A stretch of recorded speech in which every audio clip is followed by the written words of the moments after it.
Alexei Navalny deixa essa existência em prisão na Rússia. Após falas de Trump, União Europeia faz pressão para a autonomia de sua defesa. Venezuela expulsa escritório dos direitos humanos da ONU em seu território. Pressão para que Mike Turner renuncie seu cargo após alarme de possível ataque nuke russo a satélites americanos. Egito nega sua participação em deslocamento de habitantes de Gaza para o Sinai. Depois da vinheta, vamos descorrer essas informações e dar uma especulada nas consequências das mesmas.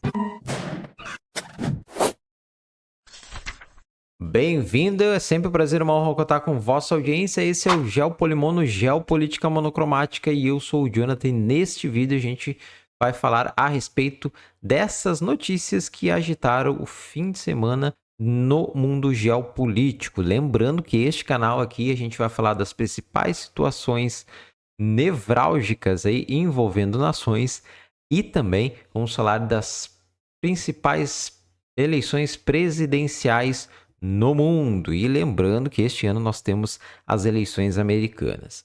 E agora chega de mais delongas. Ah, claro, se você já gostou da ideia do canal e também das notícias desse vídeo, deixe um like e considere se inscrever-se aqui no Geopolimono.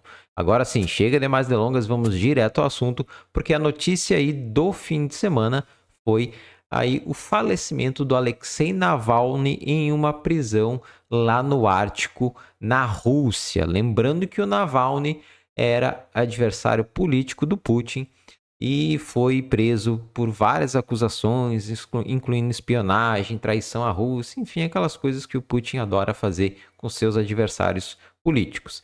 E aí ele acabou falecendo de uma forma não muito convencional, até mesmo porque ele a princípio apresentava uma boa saúde no momento, né? Nesse período antes do seu falecimento, né? E aí, como foi essa morte, ele desmaiou e faleceu repentinamente na sua caminhada que ele fazia todos os dias, rotineiramente, na prisão lá onde ele estava detido. E, né, óbvio que o pessoal aí da mídia já associou isso a um assaz, 3 pontinhos, político. Bom, isso pode ser verdade? Mas, claro que pode, a gente já viu que o Putin costuma fazer com seus adversários políticos. Porém, a situação que ele se encontrava, o Alexei Navalny, no domínio do Vladimir Putin, que estava praticamente dominado, porque ele estava isolado no Ártico, e, enfim, não tinha muito o que fazer, as eleições russas praticamente já estão decididas, e a situação na Ucrânia, isso aqui, com a questão da situação nevrálgica com a Ucrânia, isso aqui não vai influenciar absolutamente nada o fim da existência do Navalny neste momento. Então, tudo bem. Isso, quem é anti-Putin vai usar essa notícia aí para manchar ainda mais a imagem do Putin, que já é manchada. Não que ele não contribua para essa reputação, mas, enfim, isso só vai ser mais uma retórica política. Enfim, o falecimento deste rapaz aqui, o Navalny. Isso pode gerar protestos, já está gerando protestos mundo afora, mas eu acredito que isso não vai influenciar muito lá para o Putin. Vamos agora para a Europa, porque lá também está havendo uma pressão, mas agora para uma autonomia na defesa europeia, após as falas do presidente Trump, do candidato à presidência Trump, né? Um já dizem que vai ser o próximo presidente, mas nesse momento ele é apenas um candidato republicano ainda, ele nem ganhou ainda as primárias lá do Partido Republicano, mas que isso aí já é favas contadas e provavelmente ele vai ganhar, né?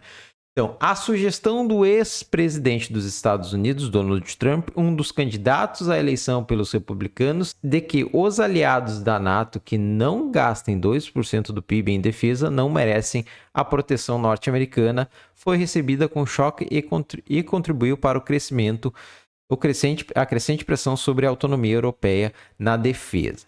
Na verdade, o que me parece isso é que eles vão usar esse momento aqui, que essa fala do Donald Trump, para fomentar ainda mais essa ideia que, na verdade, já nem é ideia. Já está ocorrendo há um bom tempo essa articulação aí para se criar um exército europeu, independentemente dos Estados Unidos, porque eles sentem que essa proximidade que o Donald Trump tem com o Vladimir Putin pode ser uma ameaça para a União Europeia. E então eles já estão querendo, fazendo uma autonomia e criando este exército. Na verdade, isso aí já é fato contado. Eles estão realmente fazendo articulações para criar um exército europeu independentemente da NATO, porque também eles temem essa saída dos Estados Unidos da OTAN. Cenas para os próximos capítulos. Vamos ficar observando aí essa movimentação. E aí, você acredita que de fato eles vão criar um exército europeu e o Donald Trump, se ganhar a eleição americana, vai sair da NATO? Deixa teu comentário aqui no vídeo. E vamos agora para os Estados Unidos, porque lá o Mike Turner, né, que fez esse alarde. Mike Turner, só para você saber quem é o Mike Turner. Mike Turner, ele é o presidente do Comitê de Inteligência da Câmara dos Estados Unidos, da Câmara dos Deputados lá. E ele fez um anunciado extraordinário em relação à ameaça russa com armas nuke lá no espaço aos satélites americanos.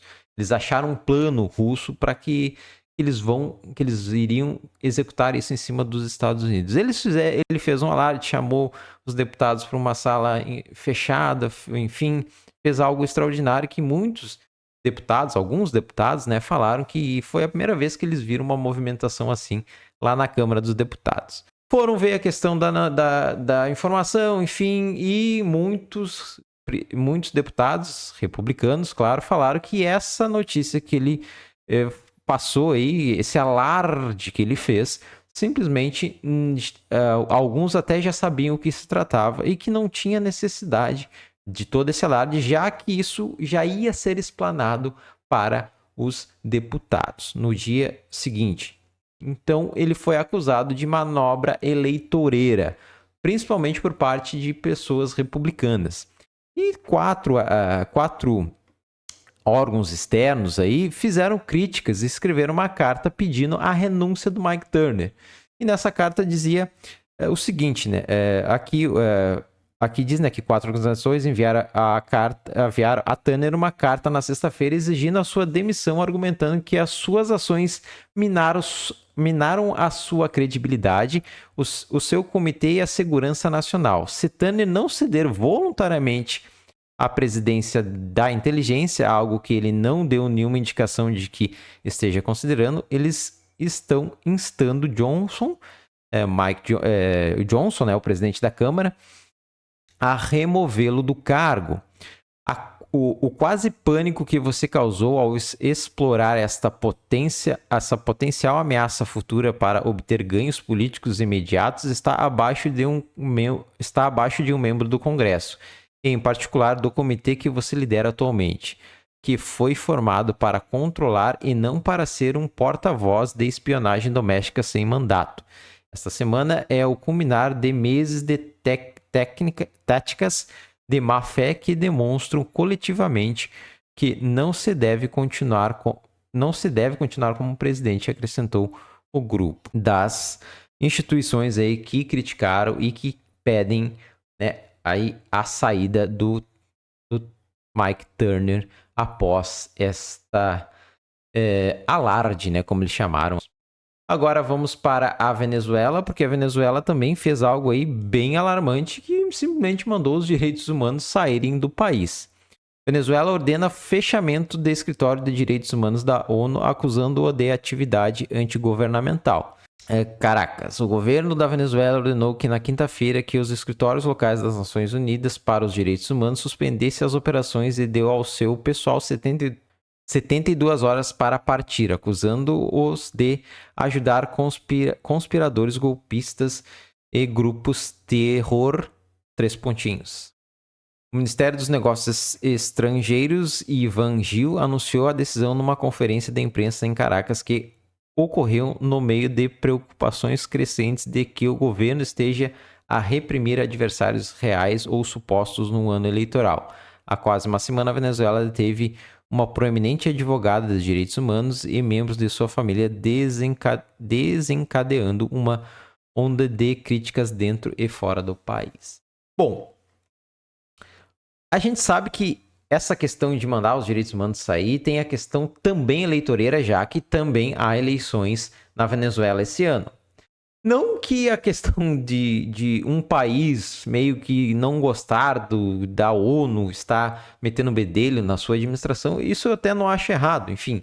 Mas a gente sabe que o Maduro, simplesmente, ele está fazendo isso para questões aí de, assim como acontece lá na Rússia, né, de alguns adversários políticos estarem aí sendo ou convidados a saírem dessa existência, ou simplesmente serem condenados por alguma coisa que supostamente foi achada de irregular na sua candidatura. Na Venezuela isso não fica muito atrás e isso também acontece. Então, eles estão mandando aí, a primeira foi bem... poucos países no mundo fizeram isso, e a Venezuela, ou o Maduro, enfim, está fazendo isso com os escritórios, né, dos direitos humanos da ONU.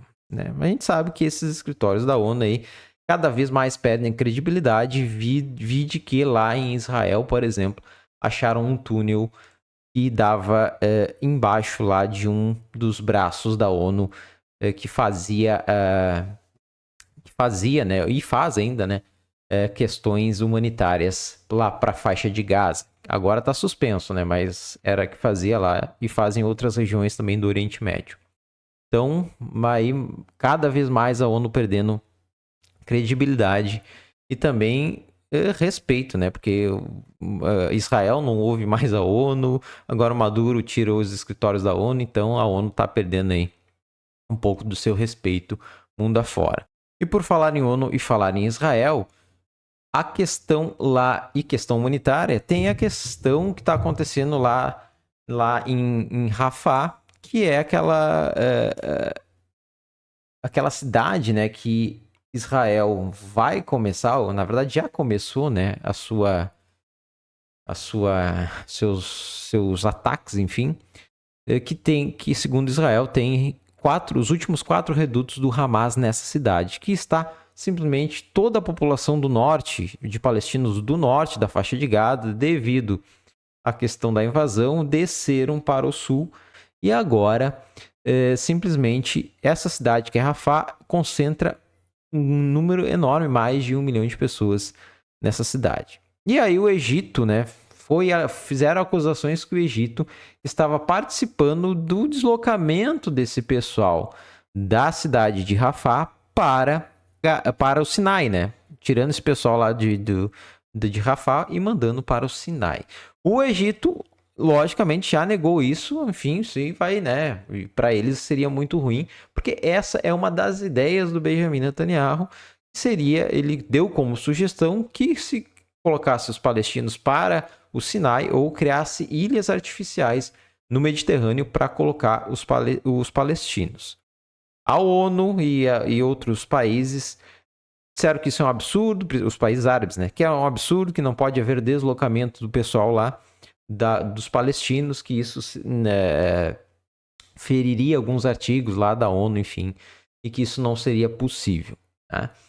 E para fugir dessas críticas, né, o Egito já se manifestou e disse que não tem nada a ver com isso, que eles não estão fazendo isso. Então, só vamos ler aqui um pouquinho da reportagem. O Egito negou categoricamente as alegações de participação em qualquer processo envolvendo deslocamento de palestinos da faixa de Gaza para a Península do Sinai, disse o Serviço de Informações do Estado, SIS, do país nesta sexta-feira. 4 fontes disseram a Reuters que o Egito, como medida de precaução, está a preparar uma área de fronteira de Gaza que poderá acomodar os palestinos no caso de uma ofensiva israelense em Rafah provocar um êxodo através da fronteira. Então, essa questão aqui, eu acho, se ele criasse isso, vamos pensar aqui, um pouco fora da caixa.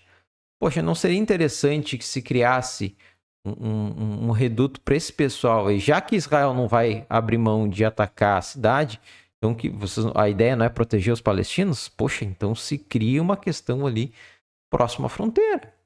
Tá? Só que o que acontece? As questões políticas vão mais além disso, de realmente de uma questão humanitária. Então, quando a gente vê uma notícia dessas, a impressão é que dá que, na verdade, os palestinos não é o mais importante na jogada, e sim as questões políticas. Já que se teve uma cogitação de que um dos lugares que poderiam Israel querer levar os palestinos seria a Península do Sinai. Então agora, se fizer ali uma questão humanitária mesmo, na fronteira com a Península do Sinai, isso seria um queima-filme para o Egito e seria uma suposta ajuda a Israel. Mas e os palestinos? Cadê a importância do pessoal da Palestina, essas pessoas inocentes que estão na linha de frente? Isso é menos importante do que questões políticas? Com certeza parece que sim, né? Para não se queimar aí com os aliados. Então, que não se considere essa questão e se negue isso, né? Eles não estão fazendo isso. Política, né? Infelizmente, na política a gente não tem bonzinhos na história, né? E isso, assim como eu vejo a questão na Ucrânia também, o que menos importa aqui no caso é os palestinos, e na Ucrânia parece que o que menos importa são os ucranianos, né? E sim as questões geopolíticas, infelizmente. O que você achou dessas notícias aí? Deixa teu comentário aqui nesse vídeo. Lembrando que sugestões são muito bem-vindas aqui, porque a gente está em formação com esse canal no YouTube. Meu muito obrigado por ter assistido o vídeo até aqui. Um forte abraço e até o próximo vídeo, se Deus quiser.